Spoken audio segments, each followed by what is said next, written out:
দীর্ঘদিনে এটা গণতান্ত্রিক সরকার, জনগণের সরকার। আজকে আমাদের তারুণ্যের অহংকার জনাব তারেক রহমান মাননীয় প্রধানমন্ত্রী, ওনার নেতৃত্বে বাংলাদেশের দুর্নীতি মুক্ত একটা দেশ গড়ার জন্য যে প্রত্যয় ব্যক্ত করেছেন, চাঁদাবাজি বন্ধ করার জন্য, মাদক বন্ধ করার জন্য, কিশোর গ্যাং বন্ধ করার জন্য, ভূমিদস্যুতা বন্ধ করার জন্য, এটার অংশ হিসাবে আমরা আজকে মাদারীপুরে, আমার যেহেতু রাজৌর মাদারীপুর 2 আসনের মানুষ, সর্বস্তরের মানুষ ভোট দিয়ে আমাকে নির্বাচিত করছে আমার ঘরে বসা থাকার জন্য না, এই সমস্ত দেখার জন্য। আমরা চাই যে প্রত্যেকটা অফিসে, আমরা শুনেছি যে চাঁদা 16 বছর 17 বছর ধরে চাঁদাবাজি চলছে এবং কিছু মস্তানরা এই জায়গায় বিভিন্ন অফিস থেকে তারা টাকা পয়সা নিয়ে থাকে, চাঁদাবাজি করে থাকে।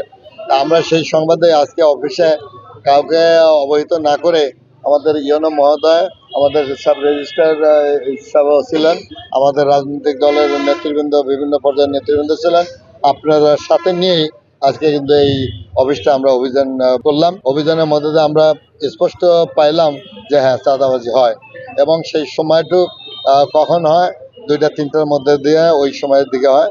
আমরা সেই জায়গায় নজর রাখছি এবং এই জায়গায় 47 জনের একটা দলিল লেখকের একটা তালিকা আছে, যেটা রেজিস্ট্রেশনভুক্ত।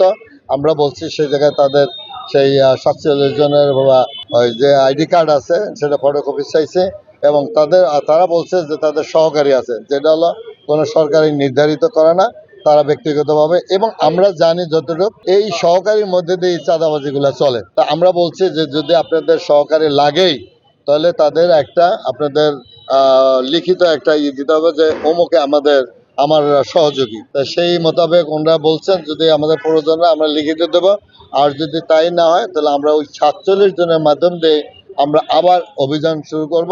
কখন করব সেটা আমরা বলবো, আপনাদের সাথে নেব, আইন প্রয়োগকারী সংস্থা থাকবে এবং আমরা সেদিন 47 জন যে দলিল লেখক আছে শুধু তারা থাকবে এবং তারা নির্দিষ্ট করবে কে জমি বিক্রি করতে আসছে, কে ক্রয় করতে আসছে, এ বাদে যারা আছে সব আইনের আওতায় দেব।